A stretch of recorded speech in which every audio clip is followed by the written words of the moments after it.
The crimson leaves of the Ketha trees whispered secrets in the wind as Zara moved like liquid shadow through the undergrowth. Her elongated limbs, perfectly adapted for her homeworld's lower gravity, carried her silently across the forest floor of this primitive planet. The bioluminescent markings along her neck and arms pulsed with a soft blue glow, a sign of her elevated heart rate that she couldn't quite control. For 3 days, she had been tracking the human survivor. The reports from the High Council painted him as a dangerous creature, a member of the species that had somehow thrived on dozens of hostile worlds where her own people would perish within hours. Her orders were clear: capture the human alive for study, or eliminate the threat if capture proved impossible. Her amber eyes, twice the size of human ones, scanned the jungle ahead. Every sense was heightened, from the sensitive ridges above her eyes that detected heat signatures to the delicate gill slits behind her ears that tasted the air for foreign scents. She was built for hunting, a product of millennia of evolution on a world where only the swiftest and most cunning survived. The scent trail led deeper into the valley, where steam rose from natural hot springs and the air grew thick with moisture. Her dark blue skin, marked with silver patterns that identified her clan lineage, gleamed with perspiration despite her body's efficient cooling system. This world was warmer than Nethi's, her dying homeworld, where ice storms raged for months and the very air had grown thin and poisonous. That was why she was here. Her people needed this human's genetic code, his species' impossible adaptability. The bioengineers believed humans held the key to saving her race from extinction. She thought of her younger brother Keth, wasting away in the medical centers as his lungs slowly failed from the toxic atmosphere. This mission wasn't just duty, it was personal. A wisp of smoke caught her attention, and she froze mid-step. Cooking fire. Her quarry was either incredibly foolish or supremely confident. Neither option sat well with her tactical training. She approached the ridge overlooking a small clearing, where the canopy opened to reveal the star-scattered sky above. What she saw made her breath catch in her throat. The human sat calmly beside a crackling fire, stirring something in a metal pot. He was exactly as the intelligence reports described: tall, powerfully built, with dark hair and sun-weathered skin. But there was something about his posture, the easy way he moved, that spoke of complete awareness rather than carelessness. As if sensing her gaze, he looked up directly at her hiding spot. A smile played at the corners of his mouth, and he spoke in perfect Galactic standard, his voice carrying easily across the distance. "The stew's almost ready. Zara of the Moon Hunter clan. Why don't you come down and share it with me?" Her blood turned to ice. He knew her name. He knew her clan. Somehow, the supposedly primitive human had been expecting her all along. In unexpected invitations, Zara's fingers tightened on her plasma rifle as she studied the human below. Marcus, according to the files, a colonist whose transport had crashed on this world nearly 2 years ago. He should have been half mad with isolation, barely surviving on whatever scraps he could forage. Instead, he sat there with the calm confidence of someone hosting a dinner party. "I know this seems strange," Marcus called out, still stirring his pot, "but I've been looking forward to meeting you. Your reputation precedes you, best tracker in the Outer Rim, trained in 17 different combat disciplines, and if the stories are true, you once hunted a Vaxian Dreadclaw through 3 solar systems." Despite herself, Zara felt a flutter of pride at the recognition. Few beings in the galaxy knew of that particular hunt, where she had spent 6 months pursuing a creature that had terrorized an entire sector. But how could a stranded human possibly know such details? She made her decision and stepped from the shadows, her rifle trained on his center mass, but not quite ready to fire. As she descended into the clearing, the warmth from the fire washed over her, and the rich scent of the stew made her stomach clench with unexpected hunger. "You've been tracking me for 3 days," Marcus observed, ladling the thick soup into 2 carved wooden bowls. "Could have taken the shot a dozen times, but you didn't. That tells me you're either very professional or very curious." "Both," Zara admitted, stopping just outside what she calculated was his maximum lunge distance. "You know why I'm here? The genetic research program? Your people are dying. You think humans might hold some kind of biological key to survival. He held out one of the bowls toward her. The question is, what are you willing to do to get what you need? Zara stared at the offered food, her tactical mind warring with something deeper and more primal. This was a trap it had to be. But her enhanced senses detected no hidden weapons, no concealed allies. There was only Marcus, the fire and the genuine warmth in his dark eyes. "How do you know so much about my mission?" she demanded. "Because I've been waiting for you to find me." He set the bowl on a flat stone between them and settled back against a fallen log. "My transport didn't crash here by accident, Zara. I came looking for someone like you." The admission hit her like a physical blow. She sank slowly to a crouch, keeping her weapon ready, but allowing herself to study his face more carefully. There were laugh lines around his eyes and a small scar along his jaw, but no signs of deception. "Explain," she said simply. Marcus took a spoonful of his stew, chewing thoughtfully before responding. "I was a xenobiologist on the research station at Kepler 442. We'd been monitoring the situation on Nethys for years, watching your people's slow decline. When the High Council put out the bounty on human subjects, I knew it was only a matter of time before they sent their best hunter." "You wanted to be captured?" "I wanted to make contact. There's a difference." He smiled again, and Zara felt something strange flutter in her chest. "My species has something your people need. Yes, but cooperation works better than coercion. Always has." Against every instinct screaming warnings in her mind, Zara reached for the bowl. The first taste was incredible, rich, hearty, with spices she didn't recognize, but that seemed to warm her from the inside out. "This is good," she admitted. "Thank you. I had time to learn the local ingredients." Marcus watched her eat with obvious satisfaction. "Tell me about Keth." Zara's spoon froze halfway to her mouth. "How do your bioluminescence patterns change when you're emotionally stressed?" "Right now, they're pulsing in the rhythm associated with grief and worry among your people. Combined with your age and clan markings, it suggests you're here for someone you care about. A family member, most likely a sibling, suffering from atmospheric poisoning." The casual display of knowledge about her physiology and culture should have been threatening. Instead, Zara found it oddly comforting to be understood so completely by a stranger. "He's dying," she said quietly. "They all are. Our world is becoming uninhabitable faster than we can adapt. The Council estimates we have maybe 50 years before total atmospheric collapse." Marcus nodded gravely. "I'm sorry. Losing a homeworld. There's no pain quite like it." Something in his tone made her look at him more carefully. "You speak from experience. Earth was my first home. Then the colony on Raxy's Prime. Both gone now, for different reasons." He set down his bowl and met her eyes. "Maybe that's why I wanted to find you, Zara. We're both refugees in our own way." The fire crackled between them, casting dancing shadows on their faces. For the first time since beginning this hunt, Zara allowed herself to truly relax. She was still armed, still technically on a mission, but somehow none of that seemed to matter as much as the genuine compassion she saw in this human's eyes. "What exactly are you proposing?" she asked. Marcus smiled, and this time it was tinged with something that might have been hope. "How about we start with trust? You can lower the rifle. I promise I'm not going anywhere." The twin moons of the planet cast silver light through the canopy as Zara finally set her weapon aside. 3 hours had passed since she'd first approached the fire, and the easy conversation had surprised her. Marcus possessed an encyclopedic knowledge of galactic cultures and politics. Yet he spoke with the gentle humor of someone who had found peace with his circumstances. "You still haven't told me your real plan?" Zara said, accepting a second helping of the stew.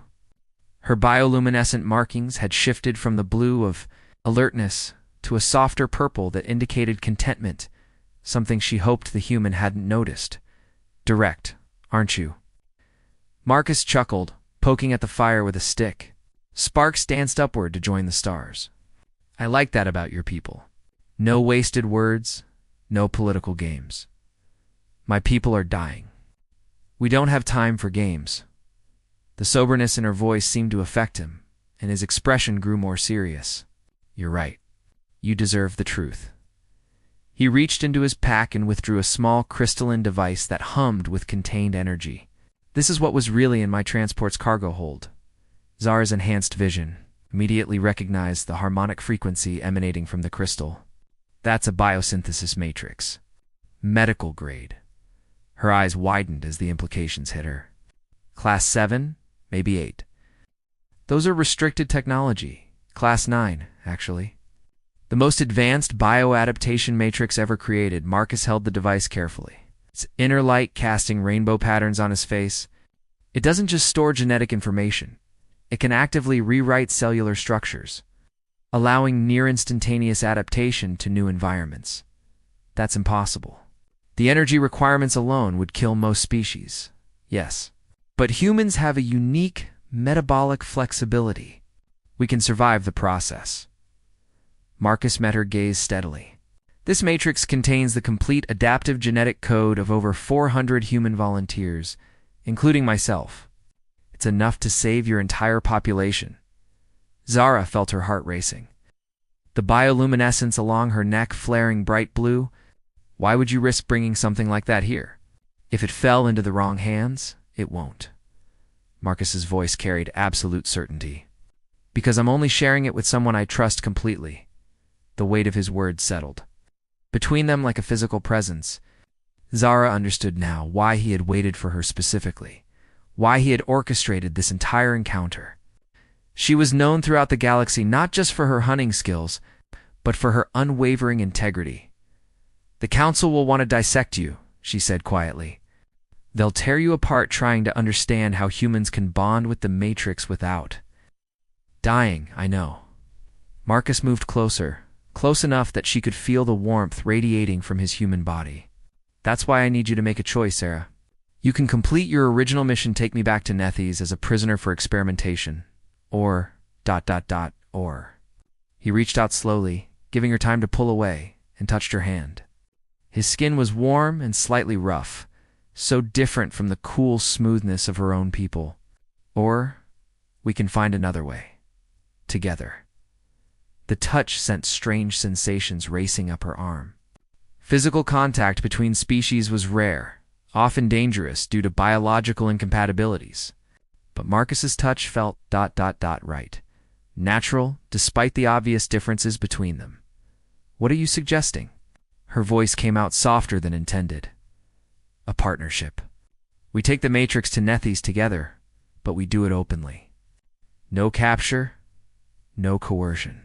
We present the technology as a gift from humanity to the Nethazan people, with the understanding that both our species work together to perfect the adaptation process."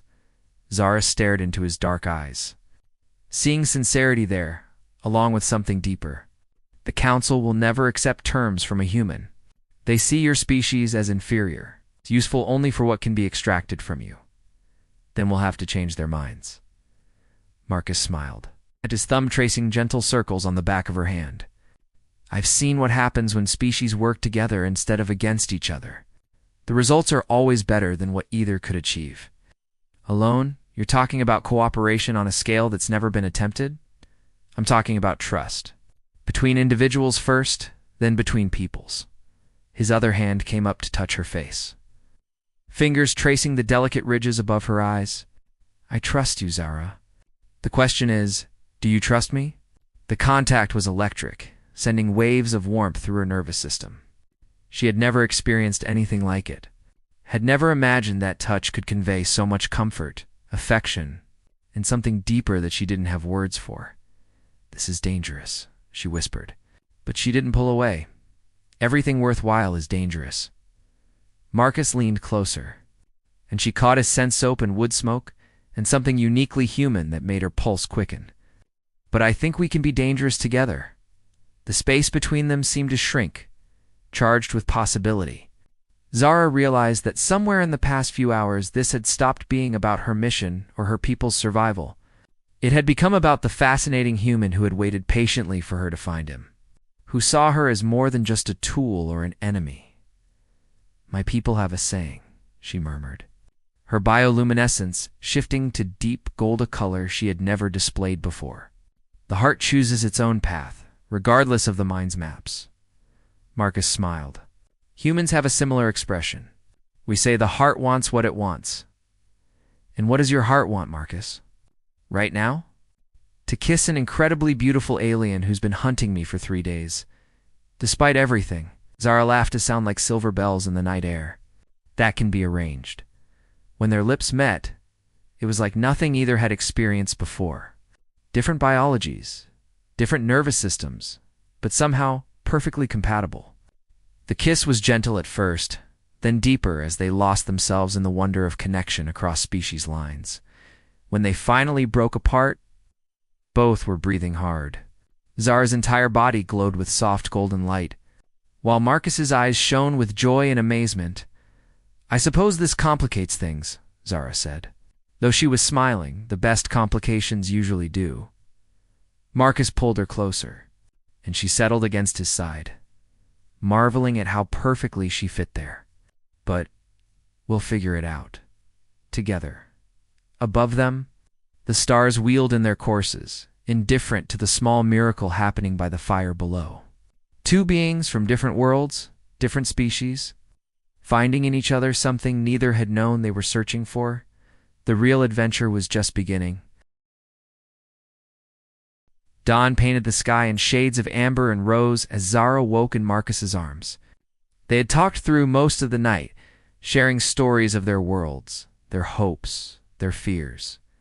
She had learned about Earth's blue oceans and golden wheat fields, while he had listened with wonder to her descriptions of Nethys's crystal cities and singing ice storms. But now, as consciousness returned, so did reality. The soft chime of her communicator cut through the morning air like a blade. Commander Zara, report your status immediately. The voice of Admiral Thane, her direct superior, crackled with authority and barely contained impatience. Marcus stirred beside her, his arm tightening protectively around her waist. Your people? He asked quietly. She nodded, reluctantly extracting herself from his embrace to activate the communicator. Admiral, I have located the target. Excellent. Maintain your position. Extraction Team Alpha is inbound to your coordinates. We'll have the specimen in custody within the hour. Zara's blood turned cold. Extraction Team Alpha was comprised of her people's most ruthless soldiers beings who would not hesitate to kill Marcus if he showed the slightest resistance. Admiral, that's not necessary. The human is cooperative. Negative, Commander. Intelligence suggests this particular human may be more dangerous than initially assessed. We're taking no chances. The communication cut off, leaving Zara staring at the device in her hand. Beside her, Marcus had gone very still. How long do we have? He asked. 20 minutes? Maybe 30. She turned to face him, and the calm acceptance in his eyes nearly broke her heart. Marcus, they'll kill you if you resist. And if you don't resist, ... they'll dissect me slowly to see what makes humans tick. He smiled sadly. I know. I've always known this was a possibility. There has to be another way. Zara's bioluminescence flared with distress, cycling rapidly through blues and purples. The Matrix, you could use it on yourself. Adapt to Nethizan physiology. They couldn't experiment on you if you were one of us. Marcus shook his head. The Matrix doesn't work that way. It allows adaptation to environments, not fundamental species changes. Besides, even if it could, I wouldn't want to stop being human. That would defeat the purpose of everything we discussed. The distant hum of approaching aircraft reached their ears. Time was running out. Come with me willingly, Zara said desperately. I'll protect you. I have influence with the Council. You have influence until you're seen as compromised by association with me. Marcus stood and gathered his pack, checking to ensure the biosynthesis matrix was secure. This isn't your fault, Zara. You were doing your job. My job? She laughed bitterly. My job was to hunt you. Instead, double quotes, she trailed off, unable to finish the sentence. Instead, you fell in love with me. Like I fell in love with you. Marcus's matter-of-fact statement hit her like a physical blow. "Say it, Zara. We don't have much time left for pretense, I love you." The words came out in a whisper, but they carried the weight of absolute truth. "I love you. And I'm about to hand you over to people who will destroy you." Marcus crossed to her in 2 quick strides, pulling her into a fierce embrace. "Then don't." "What?" "Don't hand me over. Choose us instead of them." "Marcus, I can't. My brother, my people, will survive either way. But we might not get another chance at this." He tilted her chin up, forcing her to meet his eyes. "I love you enough to die for you. The question is, do you love me enough to live for me?" The sound of the approaching aircraft grew louder, maybe 5 minutes out now. Zara's mind raced through possibilities, analyzing tactical scenarios with the same precision she used for hunting. There were options, risky ones, but options nonetheless. "The Matrix," she said suddenly. "If we can get to my ship, we could take it directly to Nethes.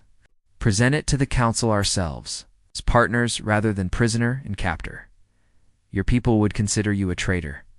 Some would. Others might see it as a new path forward."